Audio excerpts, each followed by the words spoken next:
Era uma vez um certo Harry, chamado o Lobo da Estepe. Andava sobre duas pernas, usava roupas e era um homem, mas não obstante era também um lobo da estepe.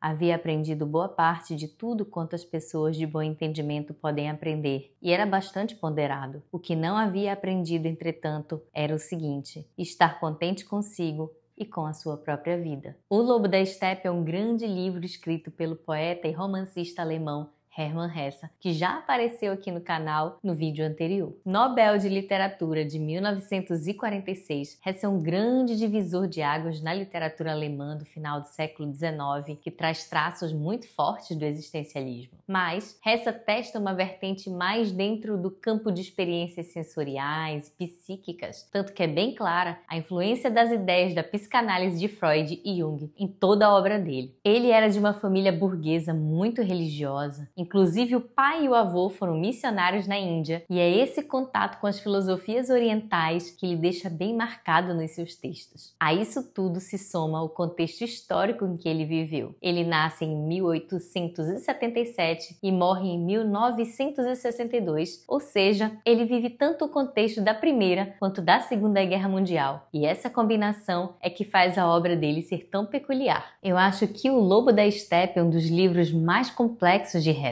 Tem um quê de místico, de mágico. Não se sabe em que momento exatamente os personagens estão apenas fantasiando ou estão na vida real. Grande parte dos conflitos do protagonista se passa na cabeça dele. O real e o imaginário muitas vezes são indistinguíveis nesse livro. Hesse também teve uma vida super conturbada, vários problemas familiares, vários problemas matrimoniais, tudo isso vira ingrediente nessa grande obra. E assim como em Demian, a dualidade também grita forte aqui. Ressaltando que as obras de Hesse têm um teor autobibliográfico fortíssimo, né? Se a gente ler a biografia do autor, a gente consegue identificar claramente que os protagonistas falam da vida e dos conflitos existenciais do próprio Hesse. Ele foi um crítico ferrenho da burguesia, apesar de ser de família burguesa. Parece até que ele sofria com essa dualidade, que é o que ele deixa transparecer nas suas obras. O Lobo da Estepe é a história de Harry Hole, um homem de 50 anos que vive intensos conflitos existenciais, uma espécie de alter ego do próprio Hesse. E esse homem vai viver ao longo do livro como se estivesse dentro de uma crise de meia-idade. Ele mesmo se denomina como Lobo da Estepe e, como ele mesmo explica,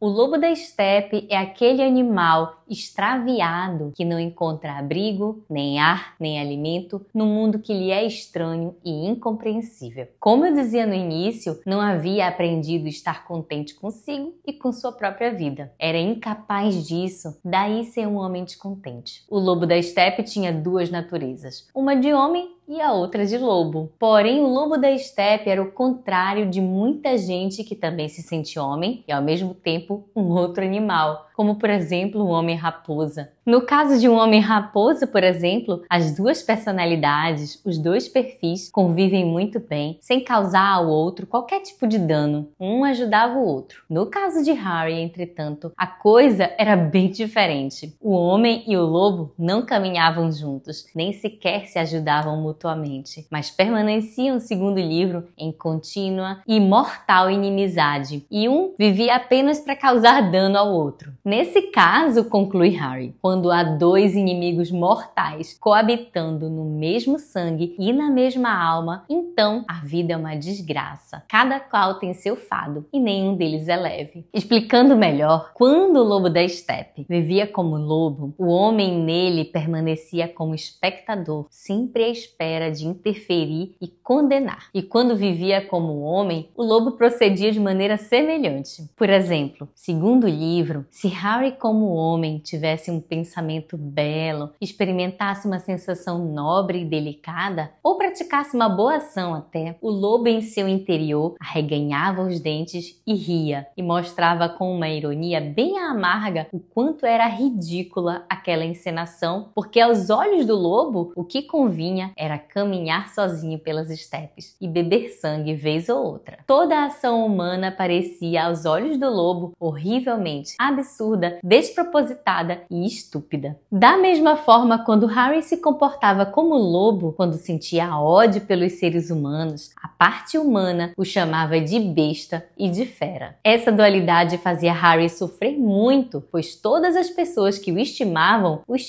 por ser uma pessoa inteligente e refinada, mas se mostraram desapontados quando descobriram o lobo que morava nele. Hessa diz que não poderia ser de outra forma, porque como toda pessoa sensível, Harry queria ser amado em sua totalidade, e era justamente por causa do amor das pessoas mais preciosas para ele é que ele não poderia encobrir o lobo. Então, Harry precisa amargar essa própria natureza dual e conflitante toda vez que entrava em contato com as pessoas. O lobo da estepe também ansiava demais pela sua própria independência. Ele tinha a convicção de que a sua meta era sempre ser independente. Ninguém poderia mandar nele. Ele jamais faria algo para ser agradável aos outros. Ele reflete que só é livre quem pode decidir sobre seus atos e omissões. Porém, no fundo dessa reflexão, Harry entendia que essa liberdade era somente a morte. Ele entendia que estava completamente sozinho, que essa solidão era sua condenação e sua sentença, e essa era a sina da vida dele. Outra convicção de Harry era de que o suicídio não era uma quimera juvenil e melancólica. Cada comoção, cada dor da vida despertava nele um intenso desejo de se livrar de tudo por meio da morte, que a morte seria uma espécie de saída de emergência. Mas como ele mesmo reflete, no fundo de toda a alma da pessoa que pensa nisso, se sabe que embora a morte seja uma fuga,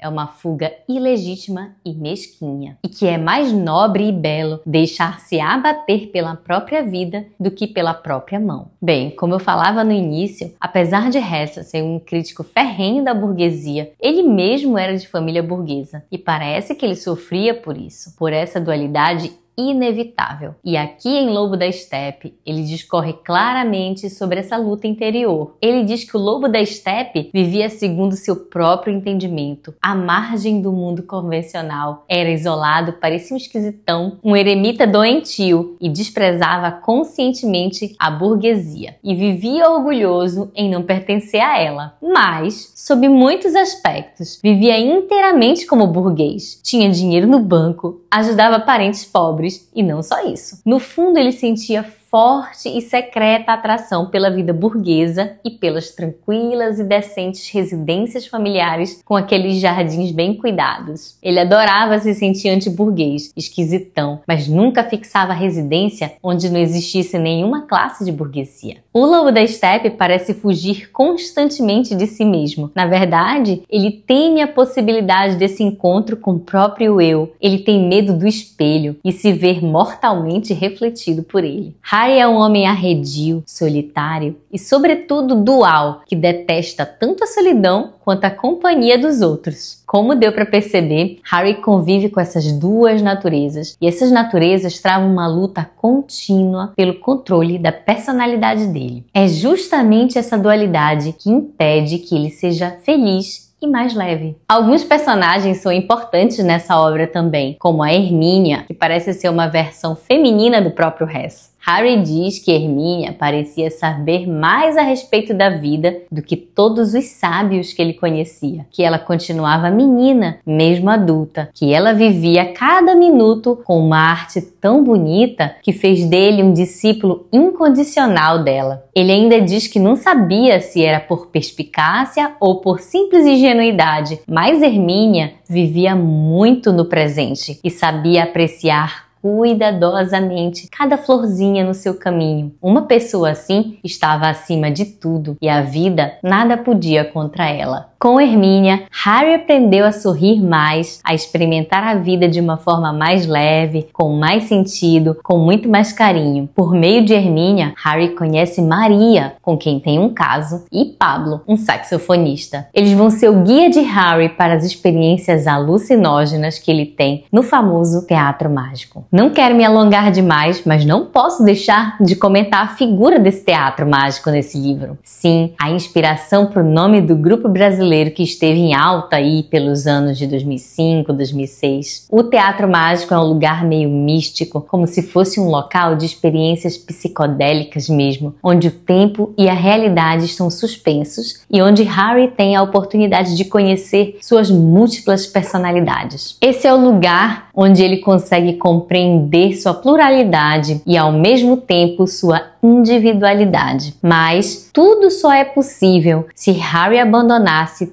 toda aquela sisudez e seriedade. Essa metáfora do teatro é bem enigmática, mas serve para que as pessoas tenham uma perspectiva filosófica da vida e fazer com que ela seja mais leve, que a gente não leve tudo muito a sério. No final, apenas as coisas que são essenciais na nossa vida merecem nossa atenção e nosso sofrimento. As coisas que são alheias à nossa vontade merecem mais leveza da nossa parte. Esse livro foi muito criticado também pelo fato de as pessoas entenderem que faz uma apologia ao uso de drogas. De fato, Harry entra nessa experiência com o uso de alucinógenos, mas se a gente considerar o contexto da obra, o que é real e o que é imaginário nisso tudo? A referência ao suicídio também foi bastante atacada, mas o interessante é que por mais que Harry se ache com tendência a desviver, a mensagem no final do livro é totalmente oposta a isso. Eu não consigo ver uma mensagem negativa nesse final, e inclusive o próprio Hessa conclui que o livro foi muito mal interpretado. A mensagem não é exatamente desviver porque nada tem sentido. Na verdade, Harry tem que viver e aprender a rir e, sobretudo, compreender o humor da vida. Tenham todos uma excelente leitura e até o próximo vídeo.